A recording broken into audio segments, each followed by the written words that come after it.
What's up everyone? In the next 10 minutes, we're gonna cover what it takes to get from the cost of a base house starting price to a fully finished move-in ready house, and what each of those individual things cost, such as land, all the utilities, and all the upgrades we made to this house. With the information in this video, you should be able to figure out what it roughly costs you to build the house of your dreams.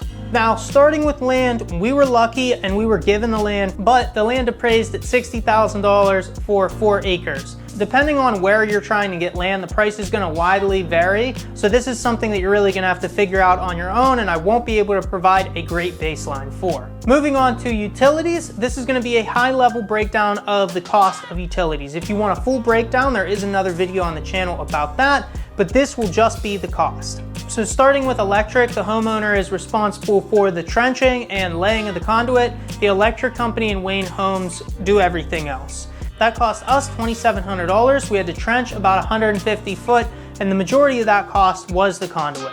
Moving on to the well was also dug about 150 foot from the house. They had to trench, dig the well, lay the lines, and also install the interior pieces on the house, such as the bladder and all the connections. This cost us a total of $11,650. Moving on to propane, a couple of the defining options we chose that made a difference in cost is we chose a 1,000-gallon propane tank over a 500-gallon. We chose to have it buried rather than sitting on top of the ground, and we chose for it to also be about 150 foot away from the house. Total, this ran us $12,600. So moving on to septic, we have a 3-bedroom, 3-bathroom house. And then when we did the perk test, our ground tested out so we could get a Norweco pretreatment system, and this means we could avoid the sand mount. Total for everything to be set up, it cost us $23,200. We also had to get Comcast run to the house. Usually this wouldn't cost you anything, but we had to get it trenched all the way back our private drive. If we would have got Comcast to do this, they would have charged us $8,000 for the trenching.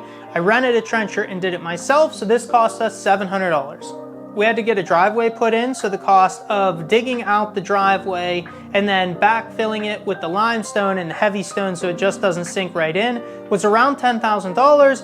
I do have a larger driveway, so if you're just building in the suburbs, your cost is not going to be anywhere near that. We got the excavator to also put in downspouts. This is optional. You can just put little runoffs above the ground, but they didn't work in my last house, so I did a full runoff system, and I wanted to do the same thing at this house. So all the water dumps out away from the house, and I won't have to worry about any foundation issues. So you also need to pay for the clearing of the land and the site prep before Wayne Homes will come in and build your house. This costs us $3,400 for the cutting around the house. We also had an additional pad in the back flattened out. It cost us $1,300.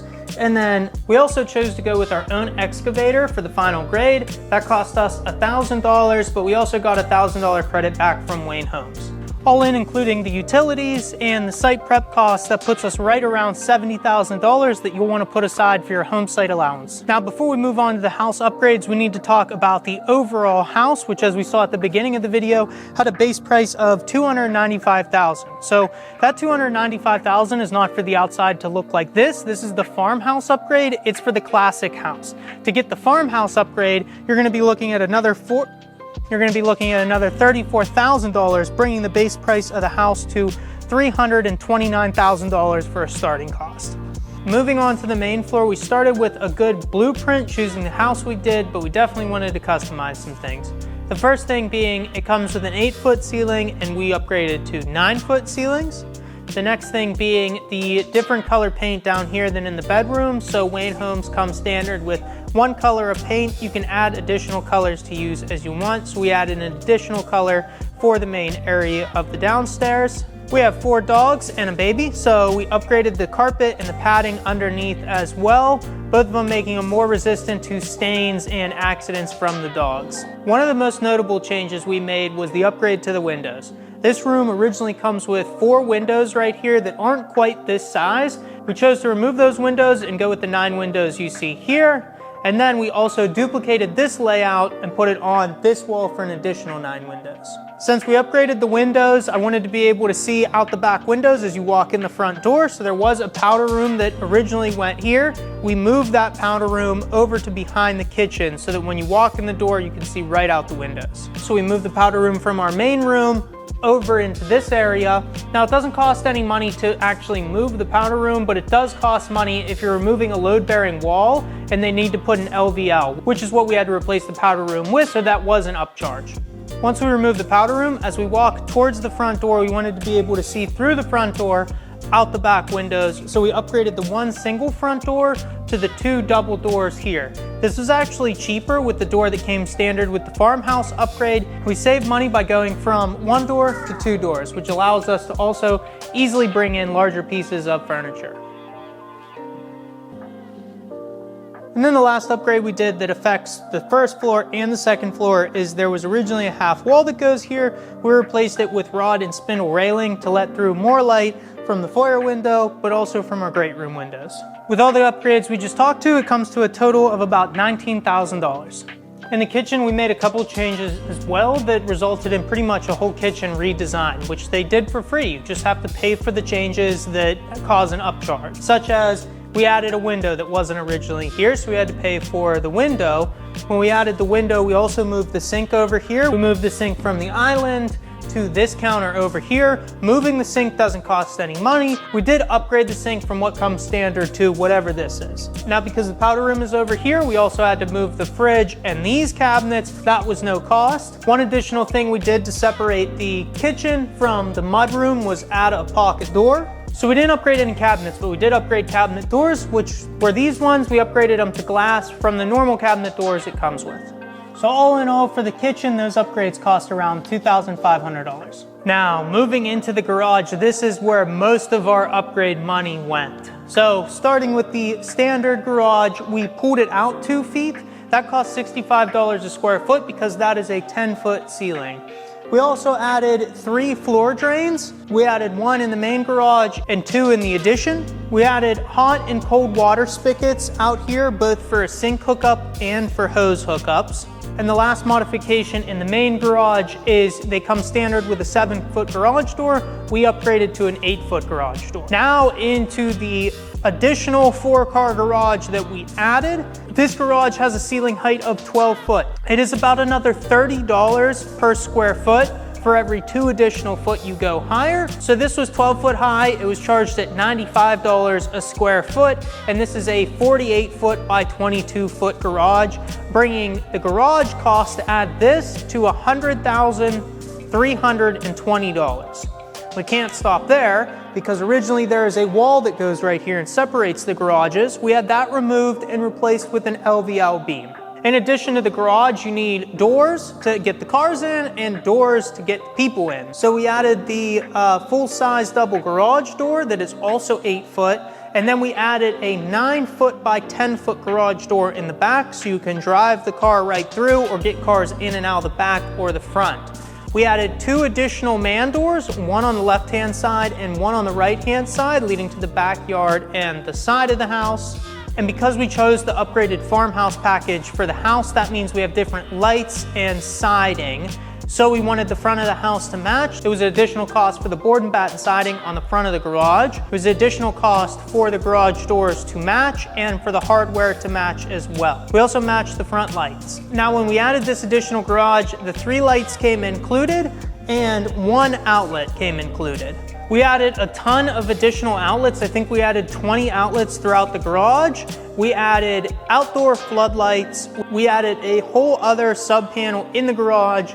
We added a circuit for an air compressor, a circuit for a welder, and a circuit for electrical heater. And that brought the cost of the electrical just for the garage to an additional $6,000. Total, all the garage additions we did in this house cost us an additional $132,000. So if you're looking at a house like this and you don't care all about the garage, that's the first place you could save money. In the basement, we also made a decent amount of upgrades. So the first upgrade was we added an additional Corsa block to bring it to a 9-foot ceiling. If I could change one thing I did about this house, I would add 1 more Corsa block to raise it up again.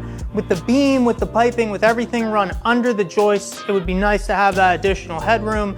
but having this as a 9-foot ceiling is 10 times better than the 7-foot ceiling in my old house. The next upgrade we made was to replace what would have been an LVL with metal posts right here with this metal beam. We knew we wanted a bathroom downstairs, so we had the rough plumb for the bathroom. This includes the sewage line for the sink, the sewage line for the toilet, and the sewage line for the shower. You have to run your own water lines after the fact, but they put all the sewage lines in. Now, because of the grade of our land, we were able to put a walkout in the basement. There was a little bit of additional charge for some extra grading they would have to do. There's additional charge for block.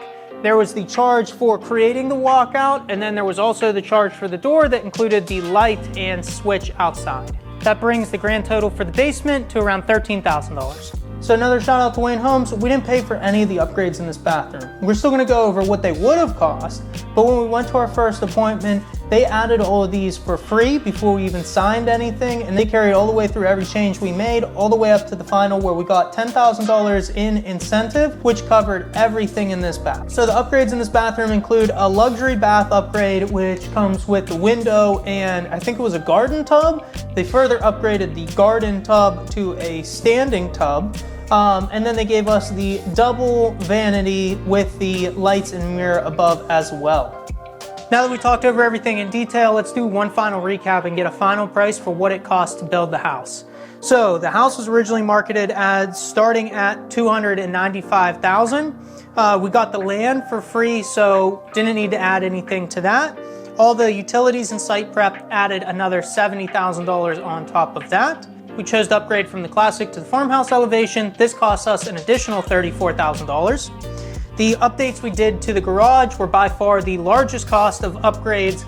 That added an additional $132,000. Our living room upgrades, including all the windows we added, came to a total cost of $19,000. The basement upgrades came to a total cost of $13,000. The bathroom upgrades came to $5,000, and the kitchen was around $2,500. We also got a discount of $10,000 in incentives for signing up when we did. So that brings the total cost that we ended up paying to $560,000. So hopefully this gives you a good idea. If you see a home and it has a starting at cost, you can break down all the additional upgrades you want, the site prep you're gonna have to do, and come up with a final cost of what it costs you to build your dream home. If you have any questions, leave them in the comments down below, and I hope you enjoyed the video.